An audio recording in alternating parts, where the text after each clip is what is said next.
buonasera a tutti, ci prepariamo per il nostro momento di adorazione eucaristica.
Cristo, nei giorni della sua vita terrena, offrì preghiere con forti grida e lacrime a Dio, che poteva salvarlo da morte, e per il suo pieno abbandono a Lui venne esaudito. Pur essendo figlio, imparò l'obbedienza da ciò che patì e, reso perfetto, divenne causa di salvezza eterna per tutti coloro che gli obbediscono.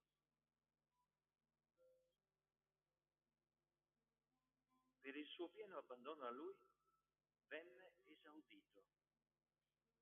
Questo San Paolo lo afferma di Gesù, ma si può dire anche di Maria, che ha accettato con Lui e in Lui pienamente la volontà del Padre. E ancora, che cosa significa abbandonarsi a Dio?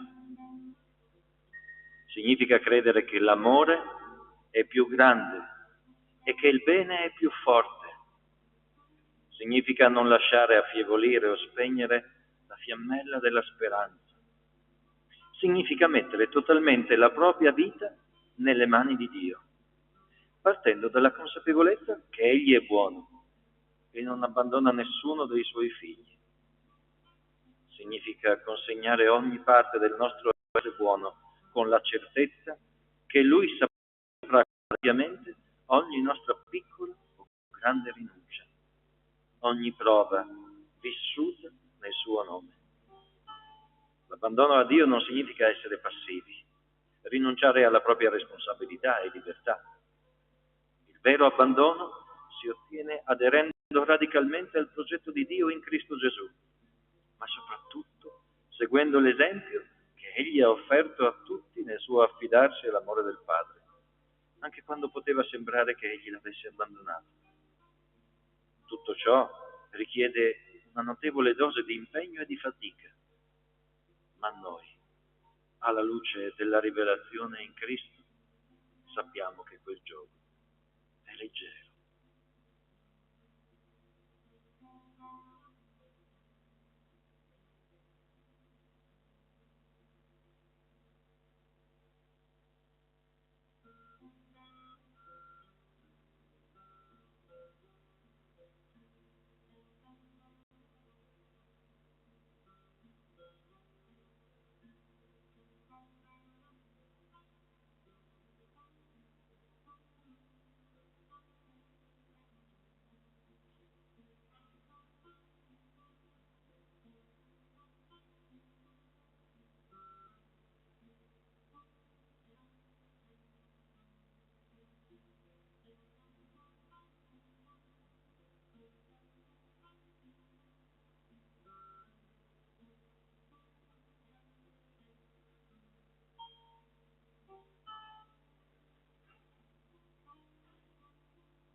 Figlio mio, io sto già per essere versato in offerta. Ed è giunto il momento che io lasci questa vita. Ho combattuto la buona battaglia, ho terminato la corsa, ho conservato la fede. Ora mi resta soltanto la corona di giustizia che il Signore, il giudice giusto, mi consegnerà in quel giorno. Non solo a me, ma a tutti coloro che hanno atteso con amore la sua manifestazione. Nella mia prima difesa in tribunale nessuno mi ha assistito. Tutti mi hanno abbandonato. Nei loro confronti non se ne tenga conto. Il Signore però mi è stato vicino e mi ha dato la forza perché io potessi portare a compimento l'annuncio del Vangelo e tutte le genti lo ascoltassero. E così fui liberato dalla bocca del leone. Il Signore mi libererà da ogni male e mi porterà in salvo nei cieli, nel suo regno. A Lui la gloria nei secoli, nei secoli.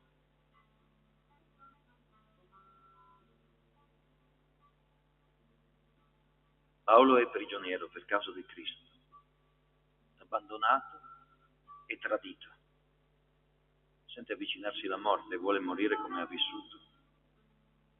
Dopo aver fatto di tutta la sua vita una celebrazione continua, vuole fare della propria morte un'offerta e sacrificare del proprio sangue.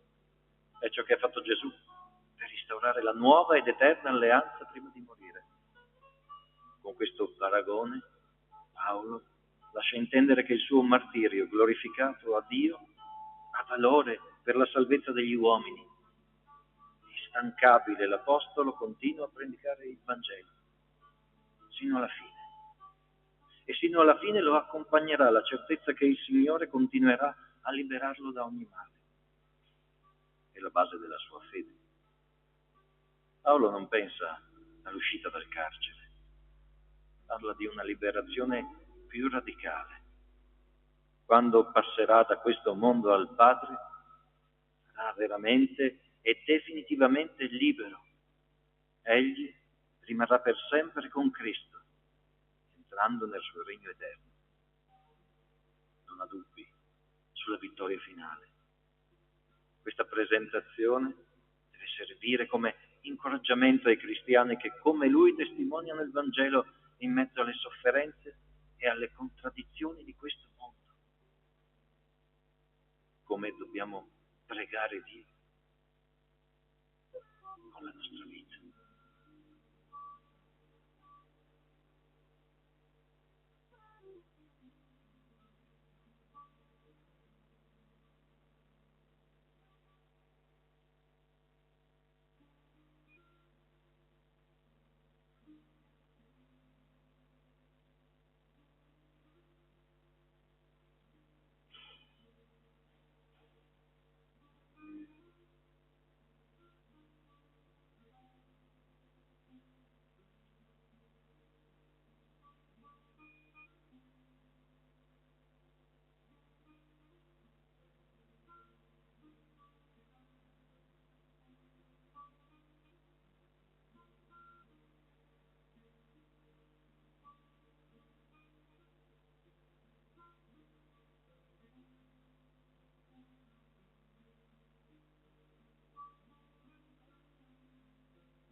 Fratelli, se c'è qualche consolazione in Cristo, se c'è qualche conforto frutto della carità, se c'è qualche comunione di spirito, se ci sono sentimenti di amore e di compassione, rendete piena la mia gioia un medesimo sentire e con la stessa carità, rimanendo unanimi e concordi.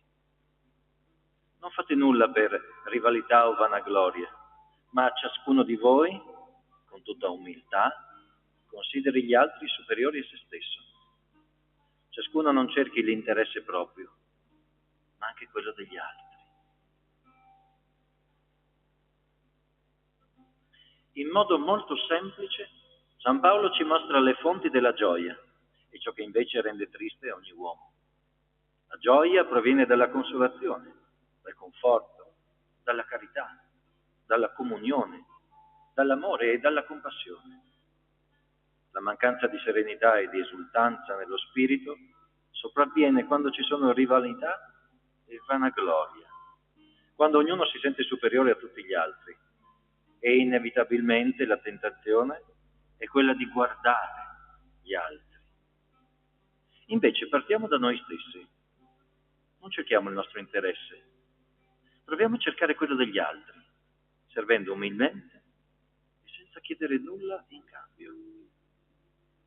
Tra i tanti preziosi insegnamenti abbiamo San Giovanni Bosco. Ce n'è uno che è particolarmente adatto alla lettura che abbiamo ascoltato. Per lui la peggior bestemmia salesiana è pronunciata da chi dice «non tocca a me». È responsabilità sempre di un altro. Non posso fare sempre io il primo passo, oggi sono proprio stanco, oggi ho lavorato tanto. Invece l'atteggiamento e il comportamento più belli e preziosi sono chi dimostra, non tanto a parole, ma comincio io. Prendiamo sul serio San Paolo e Don Bosco.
In quel tempo Gesù disse poi al capo dei farisei che l'aveva invitato: quando offri un pranzo, una cena, non invitare i tuoi amici, né i tuoi fratelli, né i tuoi parenti, né i ricchi vicini, perché a loro volta non ti invitino anch'essi e tu abbia il contraccambio.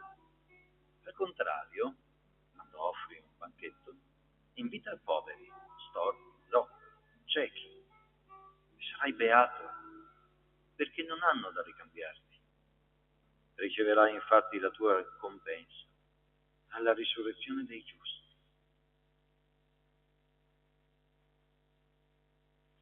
Sarai beato perché non hanno da ricambiarti. Ci sarebbe proprio tanto da dire sul significato e sul valore della gratuità. Donare a chi non può restituirti, se non con un sorriso. Continuare a offrire perdono anche a chi ha chiuso il cuore.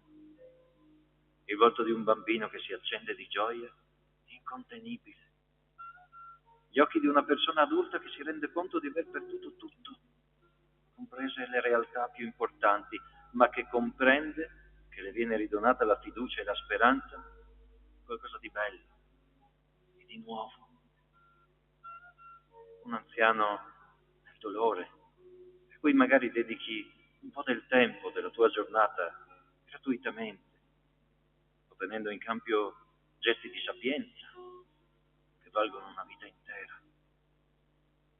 Se loro non hanno vantaggi concreti con cui ricambiarti, sono persone che in sé hanno una ricchezza incredibile, che niente e nessuno potrà mai derubare. Gesù stesso ammette di non essere venuto per coloro che si ritengono ricchi di pensieri e opere buone, ma per i poveri, i malati, gli infelici. Così anche per noi, specialmente in questi tempi difficili, c'è sempre l'opportunità e la possibilità di donare senza chiedere nulla in cambio, perché Dio sarà molto generoso per noi.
Fratelli, si sente dovunque parlare di immortalità tra voi e di un'immortalità tale che non si riscontra neanche tra i pagani, al punto che uno conviene con la moglie di suo padre. E voi vi gonfiate di orgoglio piuttosto che esserne afflitti in modo che venga escluso di mezzo a voi colui che ha compiuto un'azione simile. Ebbene io, assente con il corpo ma presente con lo spirito, ho già giudicato come se fossi presente colui che ha compiuto tale azione. Nel nome del Signore nostro Gesù Cristo, essendo radunati voi e il mio spirito insieme alla potenza del Signore, questo individuo venga consegnato dove la rovina possa toccare quello spirito e poi essere salvato allora nel giorno del Signore. Non è bello che voi vi vantiate. Non sapete che un po' di lievito fa fermentare tutta la pasta. Togliete via il lievito vecchio per essere pasta nuova, poiché siete azimi. E infatti Cristo, nostra Pasqua, è stato immolato. Celebriamo la festa non con lievito vecchio, né con lievito di malizia e di perversità, ma con azimi di sincerità e di verità.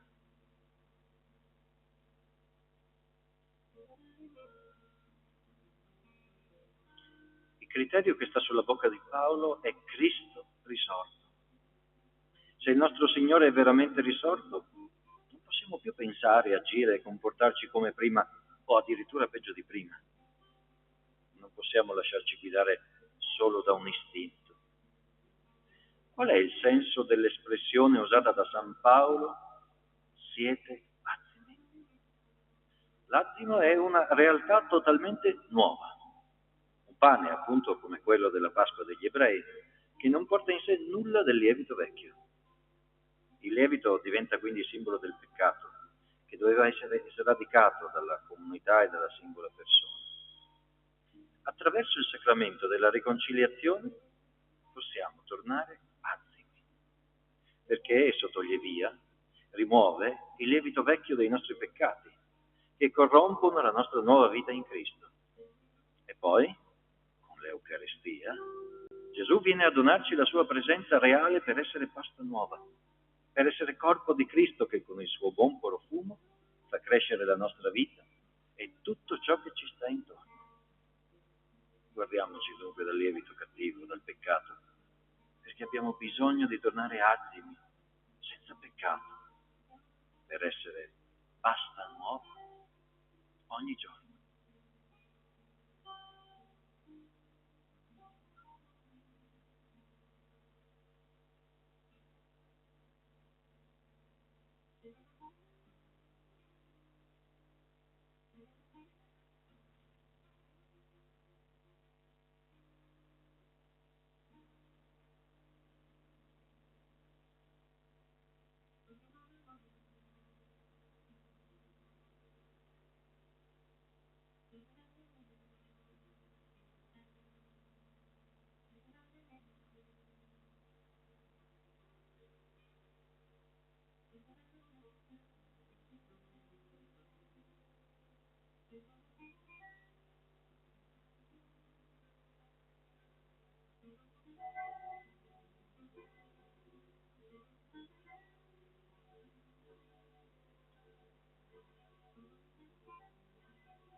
Fratelli, penso che abbiate sentito parlare del ministero della grazia di Dio, a me affidato a vostro favore.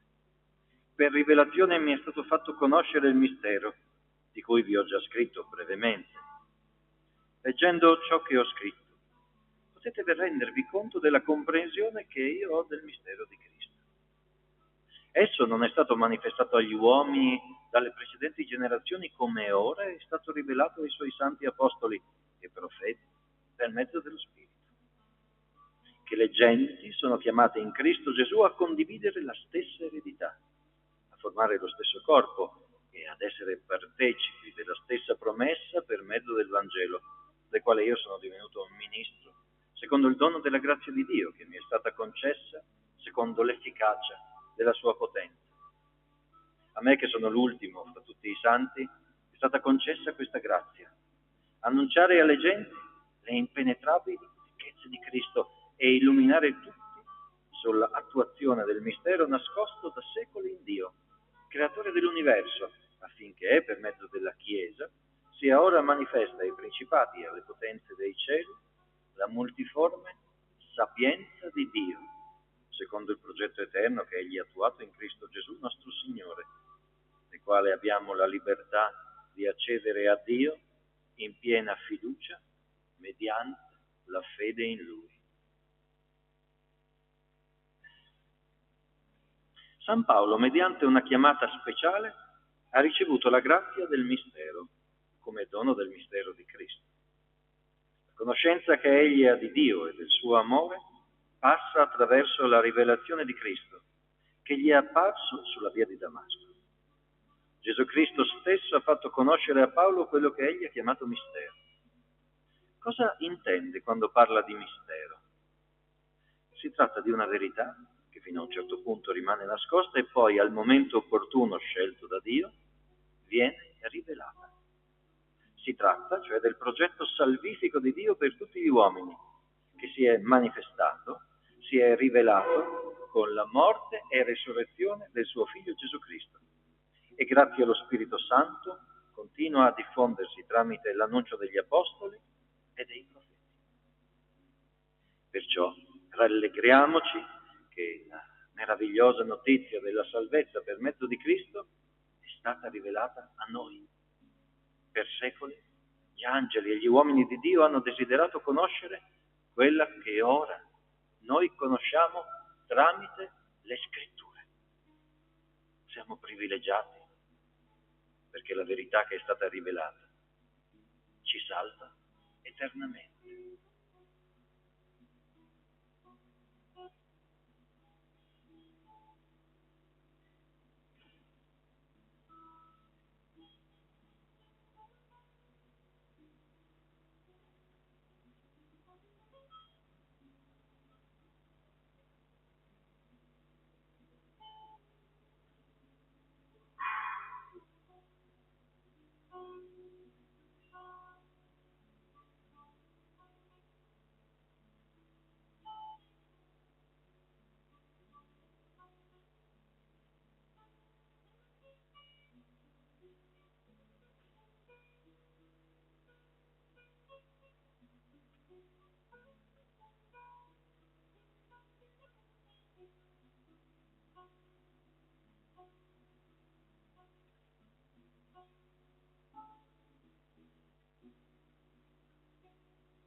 Mentre stavano compiendosi i giorni in cui sarebbe stato elevato in alto, Gesù prese la ferma decisione di mettersi in cammino verso Gerusalemme. Mandò messaggeri davanti a sé. Questi si incamminarono ed entrarono in un villaggio di Samaritani per preparargli l'ingresso. Ma essi non vollero riceverlo perché era chiaramente in cammino verso Gerusalemme. Quando videro ciò, i discepoli Giacomo e Giovanni dissero: Signore, vuoi che diciamo che scenda un fuoco dal cielo e li consumi? Si voltò e li rimproverò e si misero in cammino verso un altro villaggio. Il Signore conosce cosa lo attende e quando ciò si avvererà mediante la passione, la morte, la resurrezione e l'ascensione al cielo, il dono dello Spirito Santo. La sua è proprio una ferma decisione di amore nei confronti dell'umanità intera e di obbedienza al Padre. Egli dona se stesso a favore della salvezza di ogni uomo. Essere discepoli di Gesù significa seguirlo dove lui cammina, andare dove lui va, fare le stesse scelte che farebbe lui. Dalla decisione di Gesù dipendono le nostre scelte. Dal suo dono totale, senza riserve, giunge la nostra libertà di amare anche quando ci è chiesto di andare a Gerusalemme. L'atteggiamento di Gesù contrasta totalmente con la mente e il cuore dei discepoli, che vorrebbero incenerire un villaggio di Samaritani per il fatto di non essere stati accolti da quella gente. Di fronte al rifiuto, Dio non accusa nessuno. Il vero Dio e vero uomo sceglie, in modo volontario e consapevole, di subire il male piuttosto che compiere. Per aiutarci a essere ancora più concreti, lasciamoci guidare dalle parole di San Paolo. Benedite coloro che vi perseguitano, benedite e non maledite. Non lasciatevi vincere dal male, ma vinci il male con il bene.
Disponiamo ora alla celebrazione eucaristica anche con il canto comunitario.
Nel nome del Padre, del Figlio e dello Spirito Santo.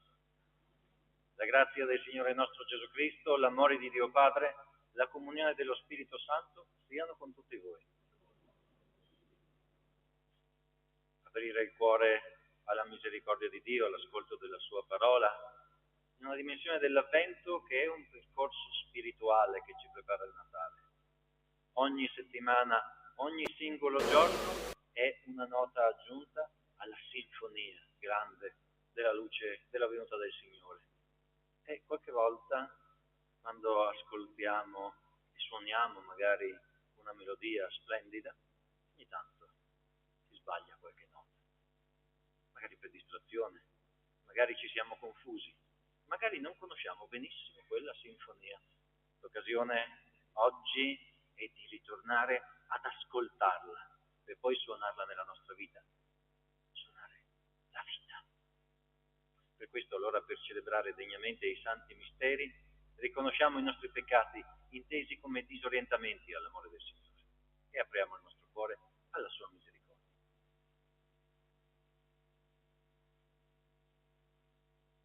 Confesso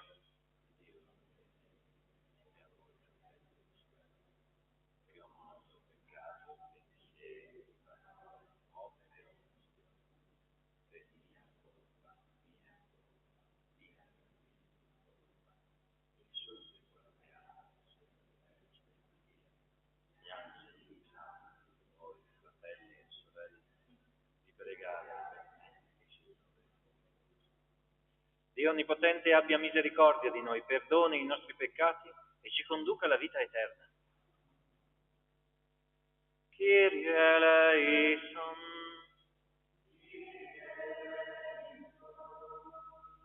Christe eleison.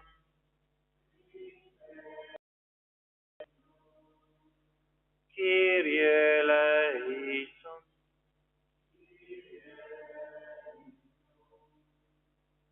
Preghiamo. Oppressi a lungo sotto il giogo del peccato, aspettiamo, Padre, la nostra redenzione, la nuova nascita del tuo Figlio unigenito, che ci liberi dalla schiavitù antica. Per il nostro Signore Gesù Cristo, tuo Figlio che è Dio, e vive e regna con te nell'unità dello Spirito Santo per tutti i secoli dei secoli. Ascoltiamo la parola del Signore.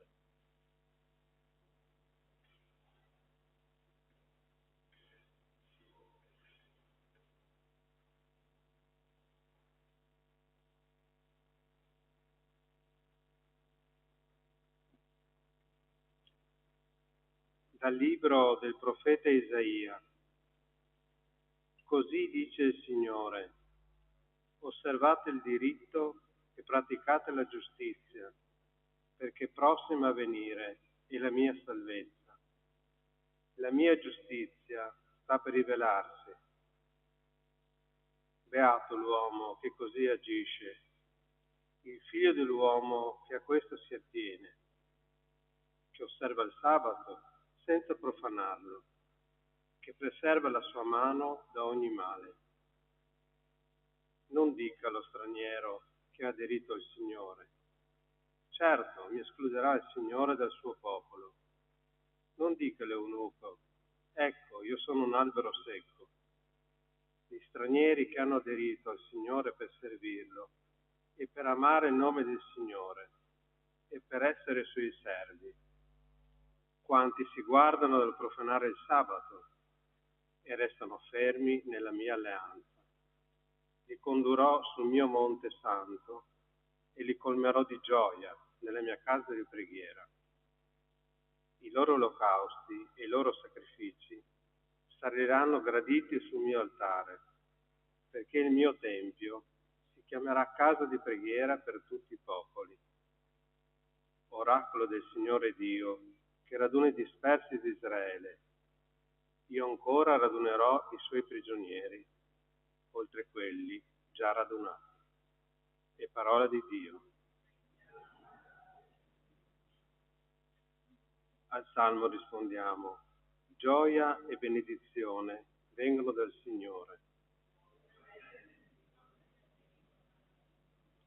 Dio abbia pietà di noi e ci benedica.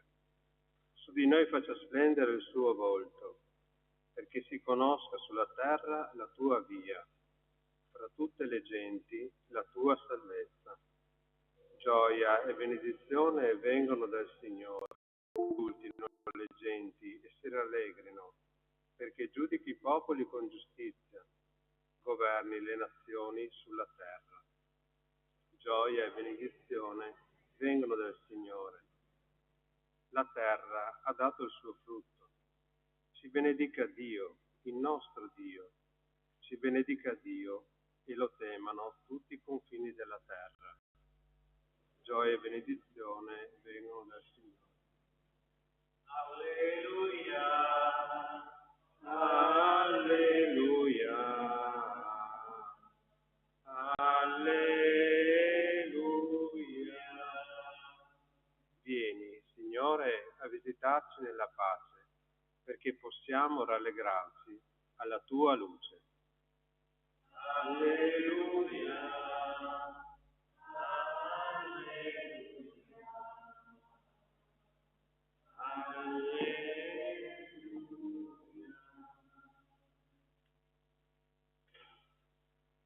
Il Signore sia con voi. Dal Vangelo secondo Giovanni. In quel tempo Gesù disse ai Giudei: voi avete inviato messaggeri da Giovanni, ed egli ha reso testimonianza alla verità. Io non ricevo testimonianza da un uomo, ma vi dico queste cose perché possiate salvarvi. Egli era una lampada che arde e risplende, e voi avete voluto solo per un momento rallegrarvi alla sua luce. Io però ho una testimonianza superiore a quella di Giovanni. Le opere che il Padre mi ha dato da compiere, quelle stesse opere che io sto facendo, testimoniano di me che il Padre mi ha mandato. Parola del Signore.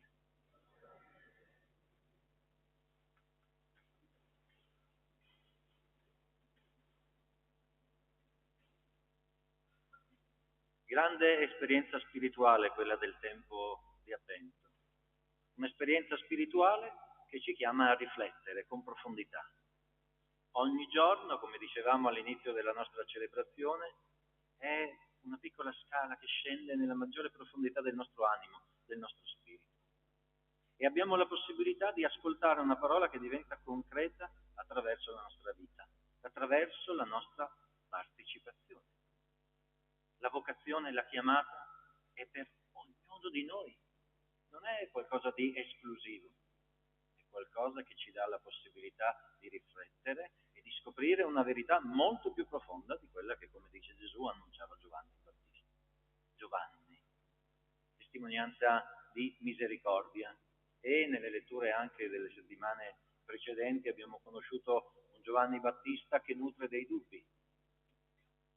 Il dubbio è il fondamento di una dimensione filosofica, in cui l'uomo comincia a pensare e a rendersi conto non solo di esistere, ma che forse qualcosa non esiste. Allora qual è la verità quando noi celebriamo l'Eucarestia? Che andiamo incontro al Signore con un atto di gratitudine. Potremmo riprendere le parole del Vangelo, buona notizia, con una dimensione spirituale e molto profonda, rispetto al valore della nostra testimonianza. Da cosa ci riconosceranno?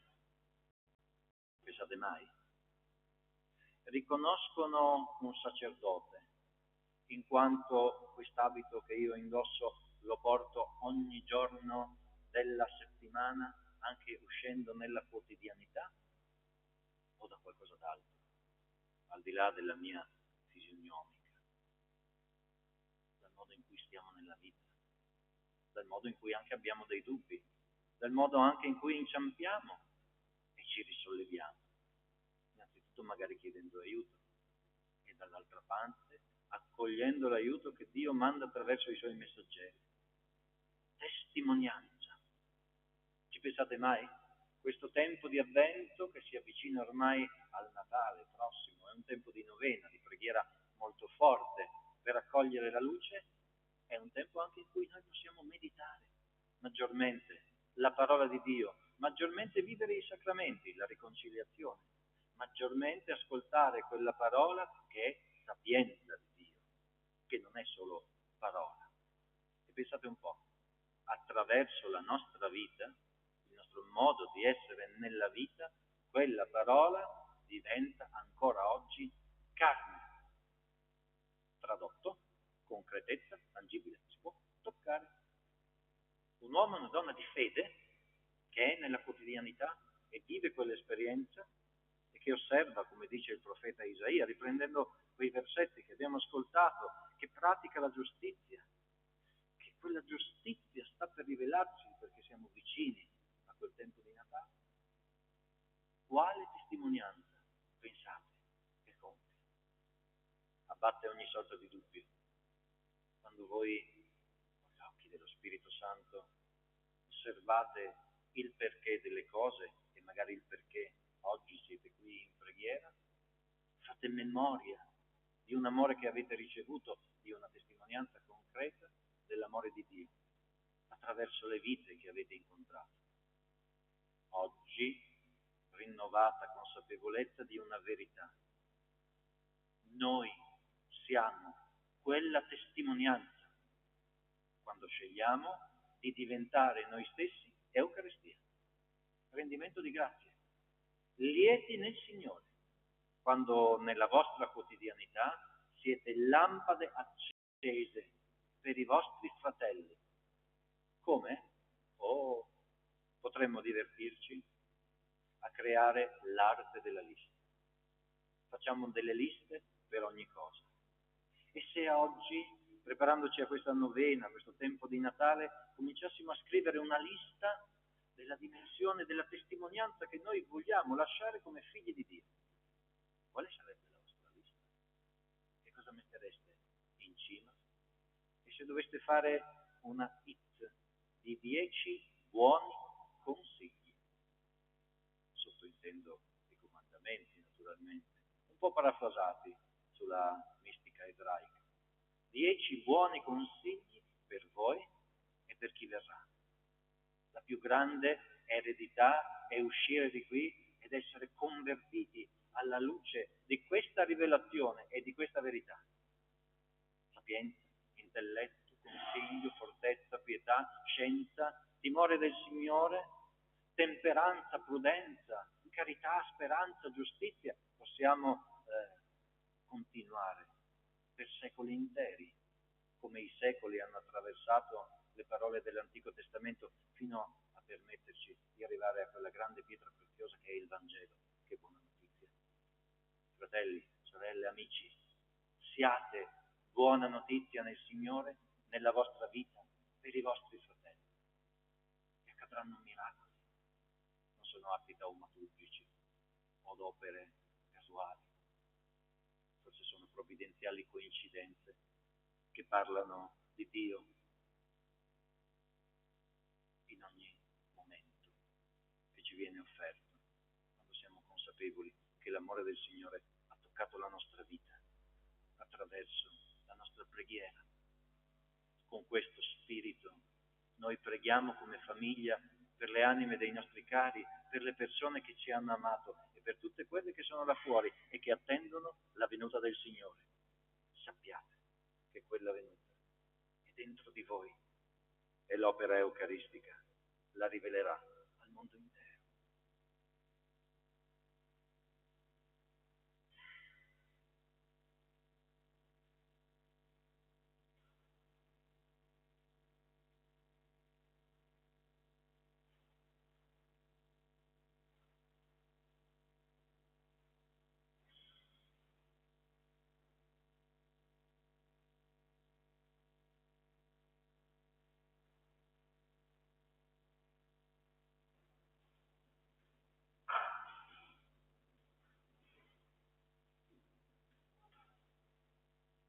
Il Signore Gesù viene a portare la sua pace. Nell'attesa della sua venuta, chiediamo al Padre dei Cieli di colmare di speranza e di gioia i nostri cuori con la presenza del suo Santo Spirito. Preghiamo insieme: venga il tuo regno di gioia, Signore.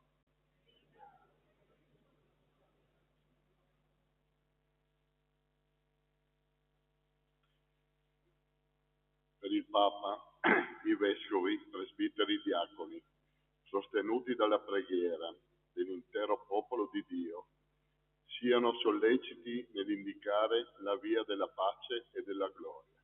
Preghiamo. Venga il tuo regno, Signore. Gioia, Signore. Per quanti sono alla ricerca del senso della vita, scoprono la bellezza del disegno di Dio e rispondano con animo generoso alla loro vocazione. Preghiamo.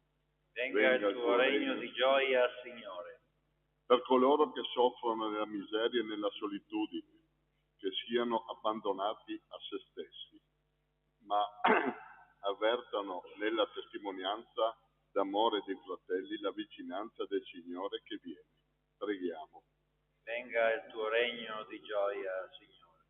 Per le nostre comunità La venuta del Signore rinnovi i cuori e li disponga in un autentico rinnovamento spirituale, con opere di giustizia, di carità e di pace. Preghiamo. Venga il tuo regno di gioia. O Dio Padre dei poveri, guarda con bontà i nostri cuori. Purificali con il tuo amore, perché esultino nello Spirito per la venuta del nostro Salvatore. Egli vive e regna nei secoli dei secoli. Le offerte che riceveremo verranno dedicate all'attività della carità e alle attività formative dei nostri ragazzi dell'unità pastorale.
Pregate, fratelli e sorelle, perché il mio e il vostro sacrificio sia gradito a Dio, Padre Onnipotente.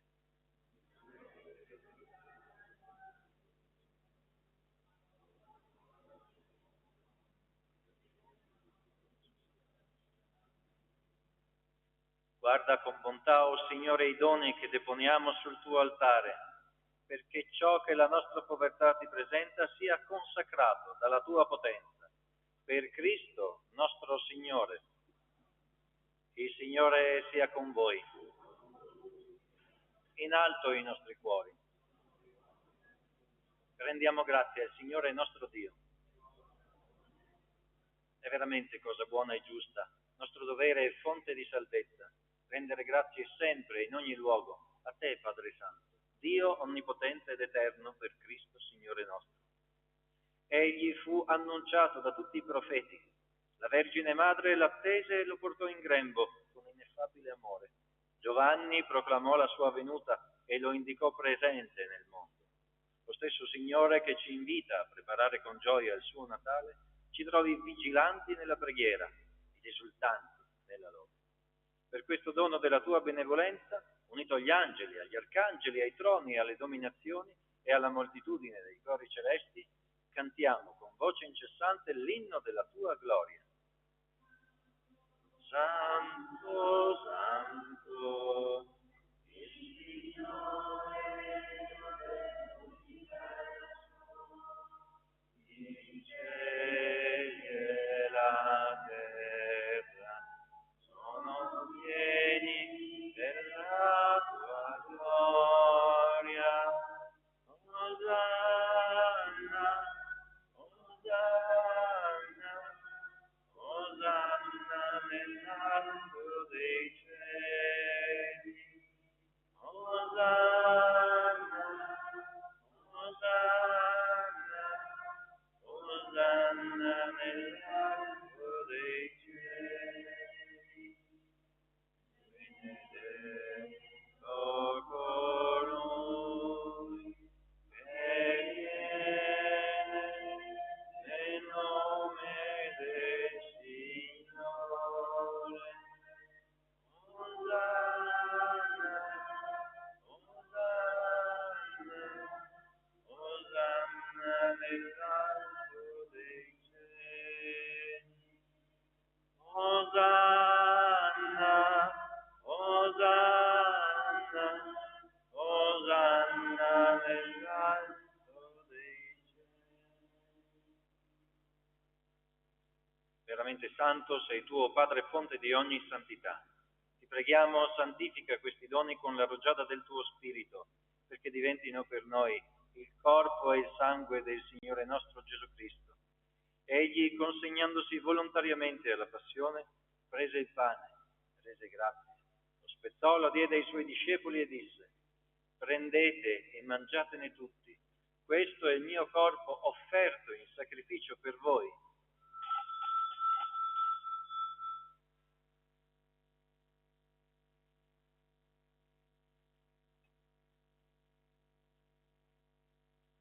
Allo stesso modo, dopo aver cenato, prese il calice, di nuovo ti rese grazie, lo diede ai suoi discepoli e disse: prendete e bevetene tutti, questo è il calice del mio sangue, per la nuova ed eterna alleanza, versato per voi e per tutti in remissione dei peccati. Fate questo in memoria di me.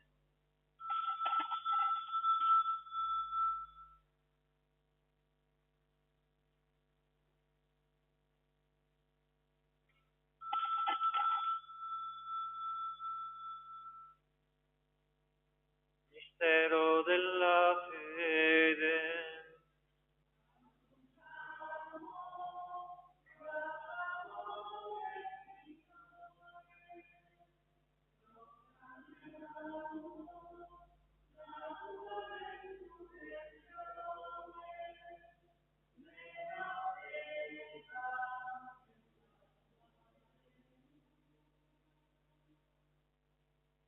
Celebrando il memoriale della morte e resurrezione del tuo Figlio, ti offriamo, Padre, il pane della vita e il calice della salvezza, e ti rendiamo grazie perché ci hai resi degni di stare alla tua presenza, a compiere il servizio sacerdotale.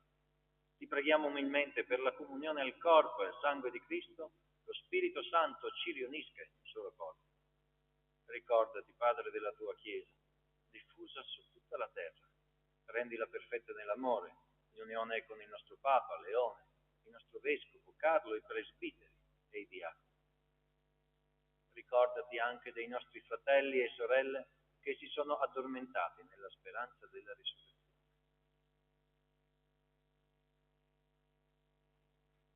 Ricordati di Dennis, di Jenny,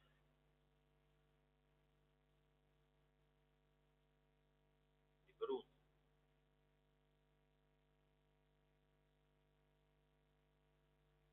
di Rachele.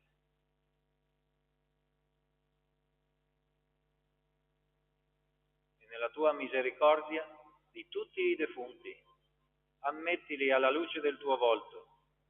Di noi tutti abbi misericordia, donaci di aver parte alla vita eterna, insieme con la Beata Maria, Vergine e Madre di Dio, San Giuseppe, suo sposo, gli Apostoli e tutti i santi che in ogni tempo ti furono graditi, e Gesù Cristo, tuo Figlio, canteremo la tua lode e la tua gloria. Per Cristo, con Cristo ed in Cristo, a te, Dio Padre Onnipotente, nell'unità dello Spirito Santo, ogni onore e gloria per tutti i secoli dei secoli. Prima di partecipare al banchetto eucaristico, segno di riconciliazione e vincolo di comunione fraterna, preghiamo insieme come il Signore ci ha insegnato. Padre nostro,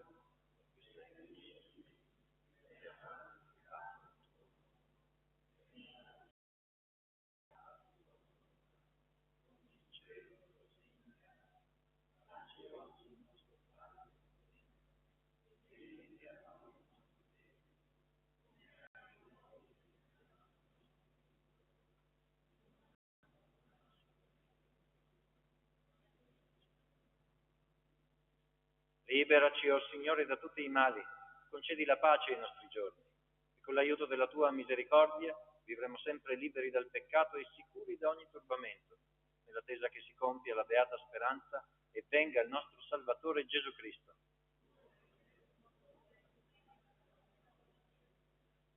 Signore Gesù Cristo, che hai detto ai tuoi apostoli: vi lascio la pace, vi do la mia pace, non guardare i nostri peccati, ma alla fede della tua Chiesa. Donale unità e pace secondo la tua volontà, tu che vivi e regni nei secoli dei secoli. La pace del Signore sia sempre con voi. Scambiamoci il dono della pace.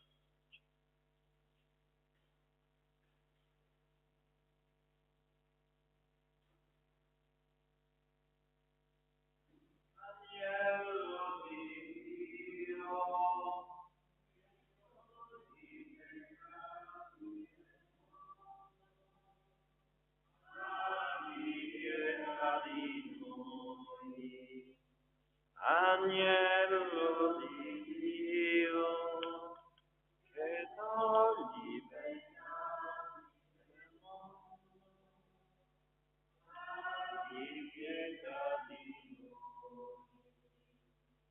Agnello di Dio, che togli i peccati del mondo, dona a noi la pace. Ecco l'agnello di Dio, ecco colui che toglie i peccati del mondo. Beati gli invitati alla cena dell'agnello.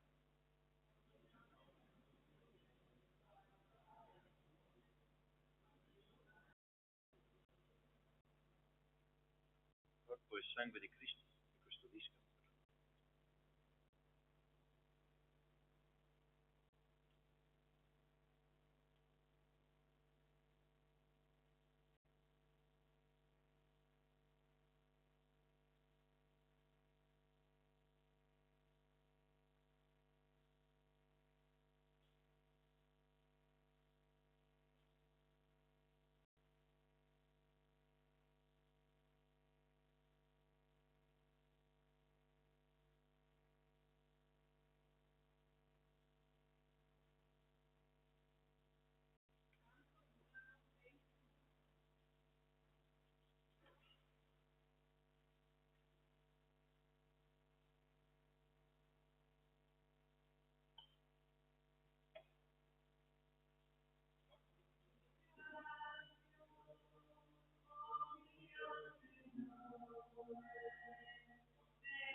Verrà a visitarci un sole che sorge dall'alto, per dirigere i nostri passi sulla via della pace. Preghiamo. Ti ringraziamo, Dio Onnipotente, per i doni che ci hai dato. Suscita in noi il desiderio dei beni promessi, rinnovato, possiamo celebrare la nascita del nostro Salvatore. Egli vive e regna nei secoli. Il Signore sia con voi. Vi benedica Dio Onnipotente, Lui che è Padre, Figlio e Spirito Santo. Glorifichiamo il Signore con la nostra vita e restiamo nella pace. Auguro a tutti voi una buona serata, un buon rientro nelle vostre case, un saluto anche agli amici che ci seguono online, un momento condiviso di preghiera, di forza. rinnovati nello spirito. Ricordo questo tempo anche di preghiera. Noi con l'adorazione eucaristica e la messa del venerdì ci ritroveremo fra 2 venerdì, il 2 di gennaio, già con l'anno nuovo, perché venerdì prossimo è Santo Stefano, ci sarà la celebrazione eucaristica a Ruda alle ore 11.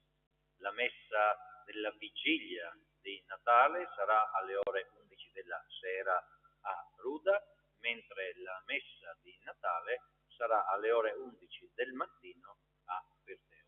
Inoltre ricordo la bellissima occasione di ritrovarci alla chiesa parrocchiale di Santo Stefano martedì, quindi il giorno prima, il 23, martedì 23 dicembre alle ore 20:30 per il bellissimo concerto di Natale offertoci dal coro polifonico di Ruda. Ringrazio tutti gli amici, tutti i volontari che sempre si offrono per sostenerci e tenere vive le nostre chiese e permetterci di offrire alla comunità questa grande testimonianza di fraternità.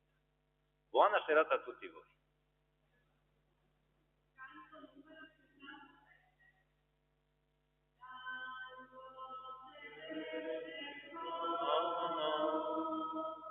Maria, rivolge a noi, dagli sguardi tuoi, e una volta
riprese e messe nell'archivio, ma uscissero. E con un po' di fatica, con un po' di pazienza, anche con quello spirito di equilibrio, perché occorre sempre nella vita l'equilibrio. Quando noi non usiamo l'equilibrio siamo degli squilibrati. Telepace ha potuto, con il centro televisivo Vaticano, fare una grande cosa. E oggi sono qui a dire che Telepace, col centro televisivo Vaticano, sta facendo